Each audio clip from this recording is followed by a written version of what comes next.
Halo Bapak Ibu, saudara-saudari sekalian, lovers and haters, salam cerdas Indonesiaku. Jumpa lagi kita pada kesempatan kali ini.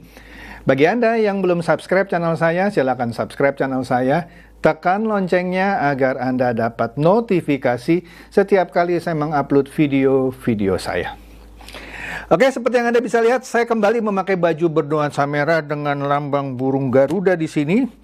Ini adalah kaos kesebelasan PSSI yang perhelatan U20-nya digagalkan gara-gara Ganjar dan Iwayan Koster menolak. Padahal dia cuma gubernur ya, mereka berdua ya. Padahal Jokowi yang mau bikin itu acara, tapi digagalkan oleh ucapan Ganjar dan Koster yang menolak. Alasannya menolak kedatangan Israel, padahal kan sudah dibilang politik dan olahraga itu tidak boleh dicampur. Oke deh, itu sejarah ya. Nah ini, astaga, kemarin sore ya, Bisnis.com menurunkan berita heboh, Ahok sebut Prabowo tak sehat dan Jokowi tak bisa kerja. Sadis nih Ahok nih, sadis banget. Entar sebentar lagi saya kasih lihat videonya ya. Bukan itu juga, dia sebut juga Gibran nggak bisa kerja. Saya kasih tahu ya, apa yang saya tahu tentang Ahok. Ahok ini sebelumnya adalah politisi dari Golkar, ya. Kemudian ketika Pilgub ya di DKI, pada suatu ketika Pak Prabowo mengusulkan Pak Jokowi kepada Ibu Mega. Pak Jokowi waktu itu adalah kader PDIP. Mau tahu? Ibu Mega waktu itu sebenarnya mau mendukung Pak Fauzi Bowo. Tapi Pak Prabowo bisa meyakinkan Ibu Mega agar menerima Pak Jokowi yang waktu itu wali kota Solo mencalonkan diri menjadi Cagup DKI Jakarta. Jadi sebenarnya Pak Prabowo itu kingmaker loh. Dan dia berhasil meyakinkan Ibu Mega sampai menerima Jokowi. Kemudian calonnya siapa? Ahok. Ahok itu juga Prabowo yang bawa. Jadi Prabowo lah yang mengawinkan, tanda kutip, Jokowi dan Ahok maju ke dalam Pilgub DKI pada waktu itu. Oke? Dan menang. Ya. Astaga, berarti Pak Prabowo kingmaker loh. Nah, kemudian kita tahu juga karena berselisih dengan PDIP, nanti saya terangin dikit aja. Dia sebagai kingmaker Anies Baswedan dan Sandiaga Uno. Jadi kingmaker lagi dia. Jadi dia berkali-kali jadi kingmaker, tapi dia belum jadi king gitu ya. Nah, sekarang sepertinya giliran dia jadi king. Jadi Presiden Republik Indonesia satu putaran. Nah, singkat cerita, pada waktu itu ketika Ahok dijodohkan dengan Jokowi, di sebuah pertemuan, saya tahulah, Ahok bilang, Pak Prabowo terima kasih kalau percaya sama saya, tapi saya nggak punya fulus, nggak punya duit. Duit punya sih, tapi kalau buat kampanye besar-besaran mungkin itu yang dimaksud Ahok ya. Pak Prabowo cuma bilang gini, Hok, lu nggak usah pikirin soal duit. Saya yang tanggung. Jadi nggak ada mahar itu. Nggak ada mahar. Oke? Akhirnya jadi kan? Nah, kemudian terjadilah perselisihan antara Pak Prabowo dengan Ibu Megawati. Ya, mau dibilang perselisihan kayaknya nggak enak ya. Karena ada perjanjian batu tulis yang menurut pihak Pak Prabowo itu dilanggar oleh pihak PDIP. Begini loh, perjanjian batu tulis itu mengatur bahwa kalau yang di 2009 Megawati dan Prabowo kalah, maka di periode berikutnya PDIP akan mendukung Prabowo menjadi capres dan cawapresnya dari PDIP. Oke? Maka waktu itu Prabowo senang dia mencalonkan Jokowi yang dari PDIP sendiri. Tetapi ternyata begitu masuk Pilpres, perjanjian batu tulis itu tidak dihargai lah. Megawati memajukan Jokowi yang sebelumnya dibawa oleh Prabowo dari Solo. Itulah yang membuat Prabowo mangkel. Sehingga Anda lihat dong ya, di 2 pilpres sebelumnya itu Prabowo seperti mangkel, kesel gitu ya. Anda lihat ketika dia, waduh, udahlah ya. Itu memang terjadi, ya. 2 kali dia kalah sama Pak Jokowi, tapi Pak Jokowi tahu jasa dari Pak Prabowo. Itu menurut saya loh ya, bukan kata Pak Jokowi, saya menyimpulkan. Makanya di periode kedua Pak Jokowi, Prabowo ditawari posisi sebagai Menteri Pertahanan. Oke? Nah, hebatnya Prabowo yang sudah dikalahkan oleh Jokowi mau rendah hati menerima tawaran Pak Jokowi menjadi Menteri Pertahanan. Saya bikin singkat aja ya. Nah, kemudian di kontestasi ini ya, Anda sudah tahu lah ya gonjang-ganjingnya bagaimana, sehingga akhirnya Jokowi lebih percaya Prabowo ketimbang Ganjar. Saya nggak mau cerita lagi lah, itu panjang ya. Nah, kemudian Pak Prabowo pun mengambil Gibran sebagai cawapresnya, ya. Nah, padahal Gibran itu juga diincar oleh Puan dan juga oleh Anies Baswedan. Puan mengincar Gibran untuk dipasangkan dengan Ganjar. Anies Baswedan juga mengincar Gibran. Udah pernah saya bahas ya di konten saya sebelumnya. Tapi Anies akhirnya dikawinkan dengan Caimin oleh Surya Paloh. Ganjar dikawinkan dengan Pak Mahfud oleh Ibu Mega sebelum keputusan MK itu keluar. Nah, padahal kan mereka selalu bilang menunggu keputusan MK, tapi mereka mendaftarkan dulu. Begitu MK mengabulkan dan diambil oleh Prabowo, kenapa pada marah? Itu akademisi bilang demokrasi tidak sehat. Lu nggak ngerti coy, ya. Kalau sekarang Gibran berpasangan dengan Anies, ributnya itu kampus-kampus. Kalau Gibran berpasangan dengan Ganjar, ributnya tuh kampus-kampus. Ada nggak ucapan bahwa ini anak haram konstitusi, ini gara-gara pamannya Gibran lah. Dua kubu itu, kubu 1 dan kubu 03 mengharapkan Gibran juga kok. Oke, jadi Anda mulai cerdas ya.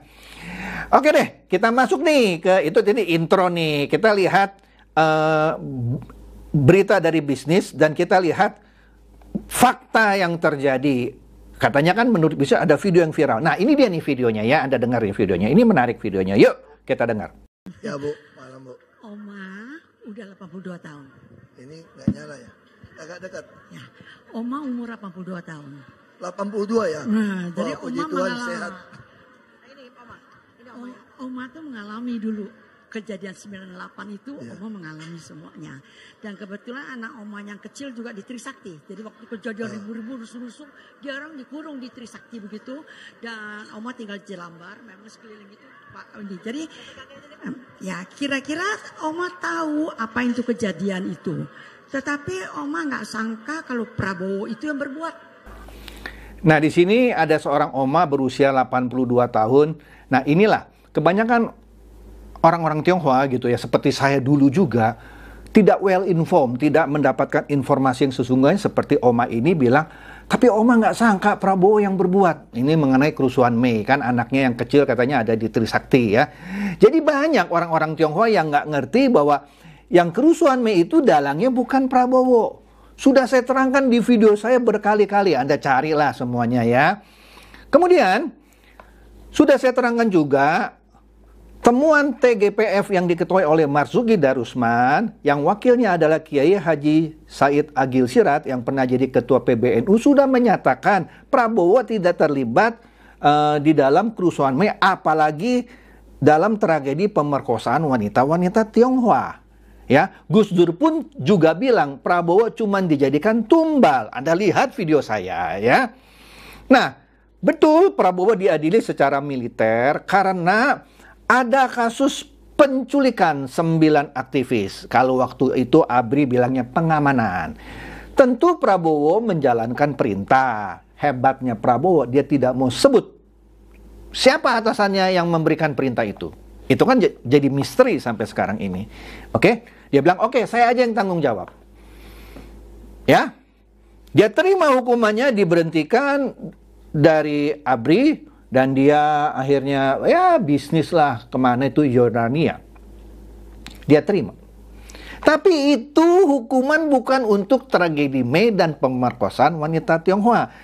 Maka sangat disayangkan ibu ini kan bilang, ibu, Oma nggak nyangka Prabowo yang berbuat. Nah, artinya kan ada informasi yang ibu ini atau Oma ini tidak tahu, dan banyak orang-orang Tionghoa yang juga tidak tahu bahwa itu tidak demikian.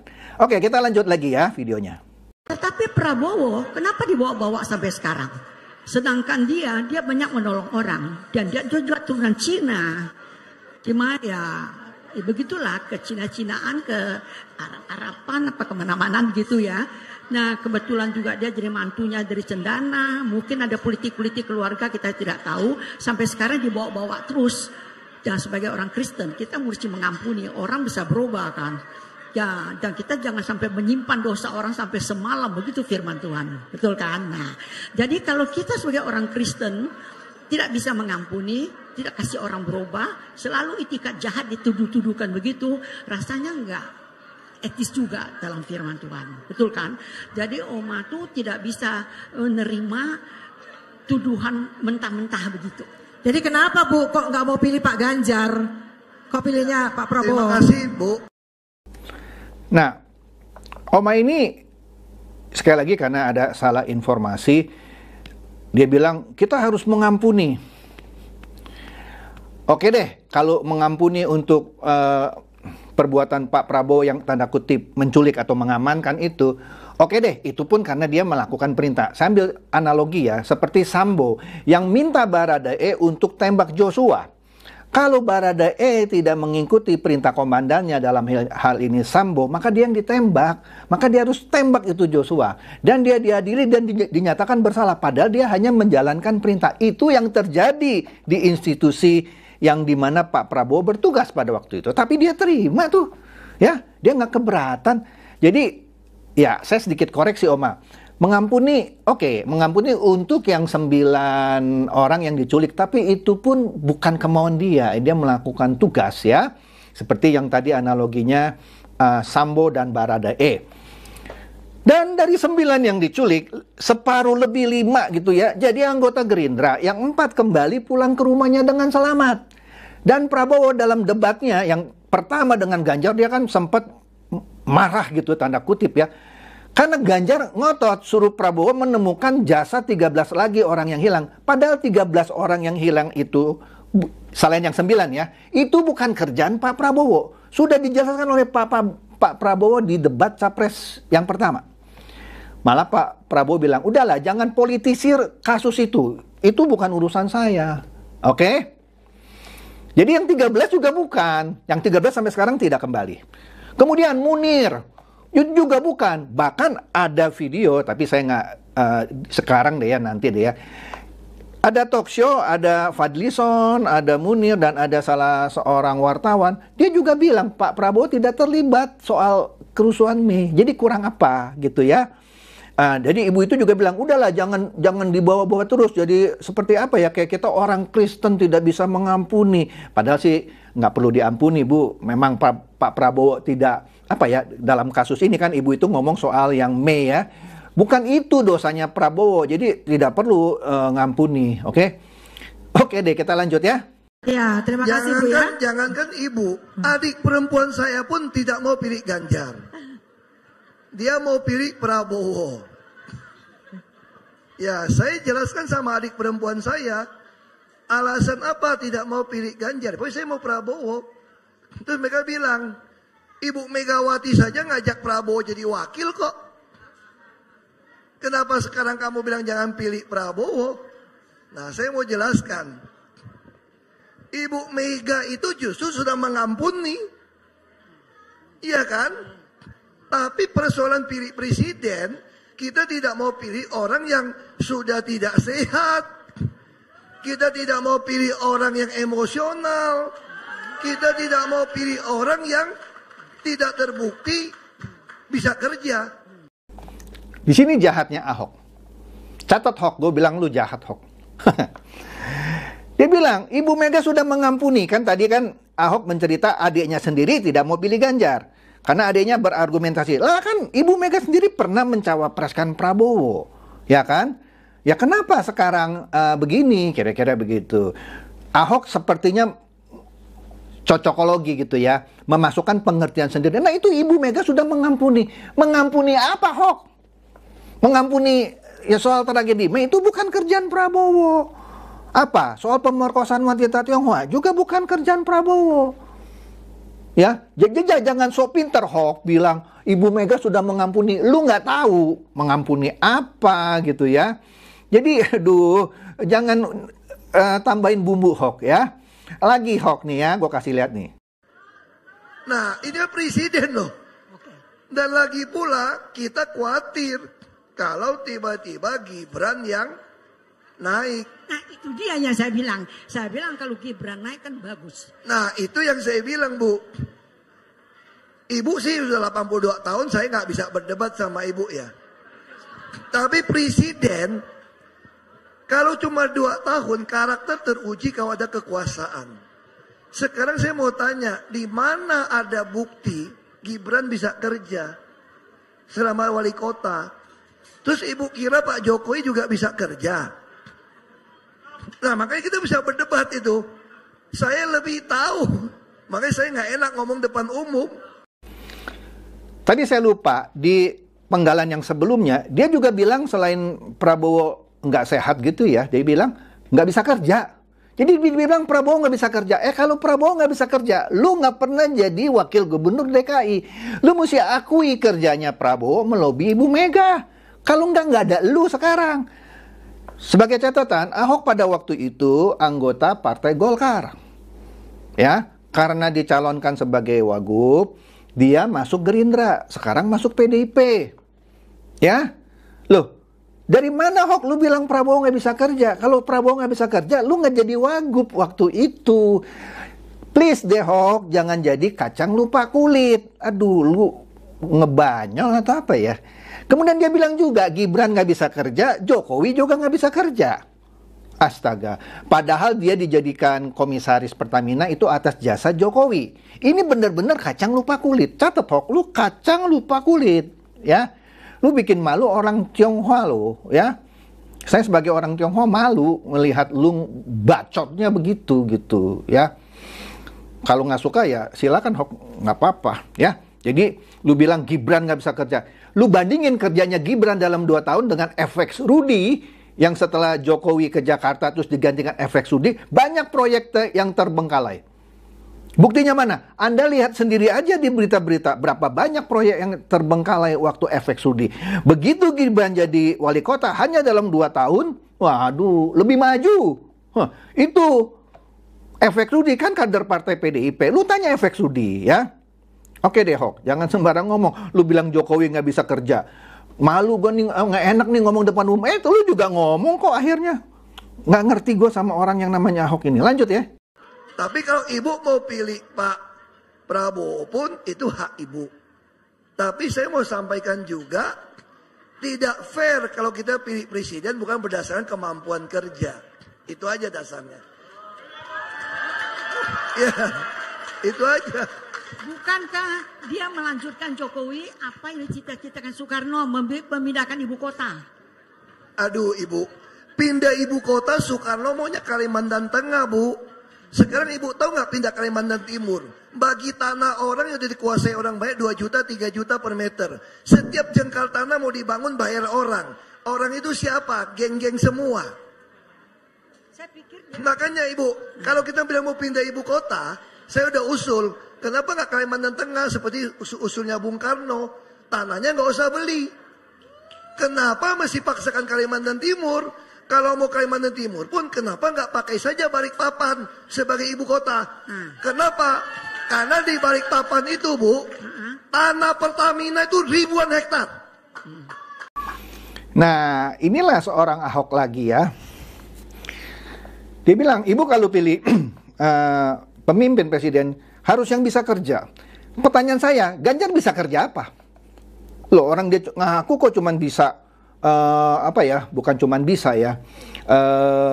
Maksudnya fakta yang ada di lapangan itu Jawa Tengah masih menjadi salah satu provinsi termiskin. Jadi apa yang bisa dibanggakan? Bagaimana kasus HAM Wadas ya, yang pernah disebut oleh Rocky Gerung dan bisa dibaca juga di berita-berita. Mana hoax? Kerjanya Ganjar, ya. Ganjar tuh nggak ada apa-apanya dibanding Jokowi. Jadi kalau lu bilang Jokowi nggak bisa kerja, lu ngaco banget lah. Ya, lu bangga-banggain Ganjar yang cuman ngurus Jawa Tengah itu nggak beres-beres sampai sekarang masih jadi provinsi termiskin. Jokowi itu ya, 2 periode, lu bisa lihat kelebihannya apa. Lu jangan sembarang ngomong hoax, ya. Lu bikin malu hoax gitu ya. Aduh, nggak ngerti gue nih sama orang Ahok. Terus dia bilang soal IKN. Ya, IKN itu sudah produk undang-undang yang waktu itu sudah dibahas di DPR. Sekarang lu ngomong seakan-akan lu jagoan bilangnya, Bung Karno maunya Kalimantan apa dari tengah, bukannya timur. Lah, itu sudah diputuskan oleh DPR dan sudah dijadikan undang-undang. Jangan so pinter lah ngomong tanah Pertamina banyak di Kalimantan Tengah. Ya kalau banyak juga punya negara, bukan punya lu, Hok. Lu cuman komisaris, itu pun Pak Jokowi yang bikin lu jadi komisaris. Jangan lupa kulit lu kacangnya ya. Oke, lanjut. Ribuan hektar tinggal kita kasih gratis. Ibu tahu nggak waktu Solo bangun masjid sumbangan dari Emirat, dari Abu Dhabi. Ibu tahu nggak sumbangan berapa triliun bangun masjid di tengah kota? Tanahnya punya siapa? Kalau tanahnya 2 triliun punya bangunan, habis beli tanah. Kalau tanah itu katakanlah 50 juta, 80 juta di tengah kota, kalau 1 hektar itu mau berapa ratus miliar udah habis. Ya kan? 1 hektar itu 10.000 meter. Kalau 80 juta itu berarti 800 miliar untuk beli tanah kan? Lagi mau cari tanah gitu gede di tengah kota, siapa yang punya? Kalau hektaran tanah siapa yang punya? Yang punya Pertamina. Saya suruh tanda tangan kasih gratis bangun. Pertamina punya negara. Nah sekarang sama kan, kenapa nggak mau Balikpapan?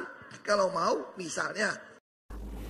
Ini dia membangga-banggakan dirinya sebagai komisaris Pertamina. Itu tanah negara. Ya, itu pun bukan inisiatif lu.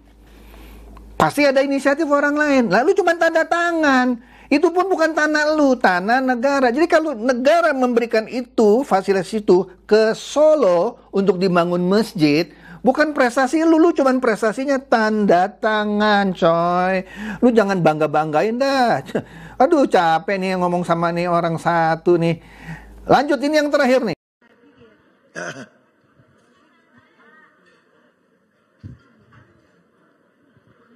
Oh enggak. Saya pikir ginilah, Ibu ya. Ibu udah 82 tahun, Ibu percaya Tuhan, Ibu doa baik-baik, baca firman Tuhan baik-baik. Keputusan ini mudah-mudahan Ibu panjang umur seperti kakek nenek saya. Nenek saya 98 tahun. Saya hanya mau ingatkan, Ibu putuskan pilih 02 pun kalau terpilih, kan Tuhan yang kasih kekuasaan kepada siapapun. Kalau itu terpilih tidak sesuai harapan Ibu, Ibu bawa sampai mati penyesalan.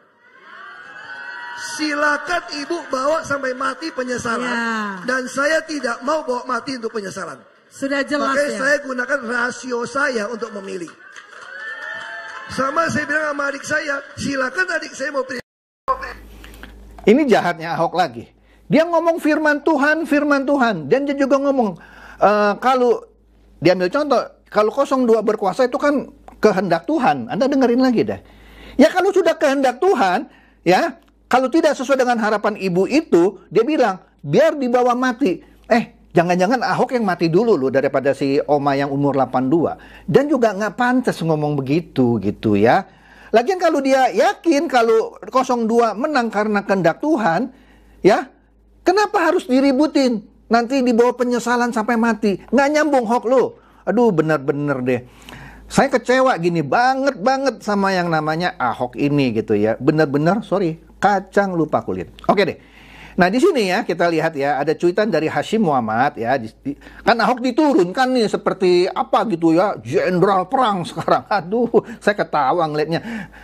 Makanya saya nggak heran kalau Ahok waktu itu kena kasus penistaan agama karena bacotnya gitu ya. Iya, kebablasan terus kayak begini gitu. Ya, kita lihat nih ya. Hashim Muhammad bilang apa? Ahok mendukung 03 tak berarti bisa menarik dukungan Ahoker dari 02. Maksudnya gini, Ahoker itu juga banyak yang dukung 02. Jangan mentang-mentang lu pikir Ahok maju, Ahoker yang sekarang dukung 02, pindah ke 03? Enggak, malah benci sama namanya Ahok ini. Udah banyak deklarasi yang bilang, saya Ahoker, ya, yang dulu maksudnya yang dukung Ahok, tapi saya nggak setuju sama Ahok, saya tetap dukung 02. Ya, malah menyayangkan Ahok caranya begini, oke? Jadi Ahoker yang dulu dukung Ahok maksudnya, yang sekarang dukung 02, nggak bakal pindah ke 03 meskipun lu turunin Ahok, gitu maksudnya. Kemudian kita bisa cek, PSI itu kurang Ahoker gimana? Iya, PSI yang mati-matian dulu dukung Ahok, ya kan? Ahok tak akan bisa cabut kader PSI dari 02. Lah iyalah, lu bisa itu yakinin yang namanya, misalnya siapa? Grace Natali, Ahoker kan? PDIP turunin Ahok, bisa yakinkan Grace Natali pilih 03? Pret, nggak mungkin. Bener Hasyim Muhammad ini ya. Jangankan dari 02. Ahoker juga kan ada yang di Nasdem kan?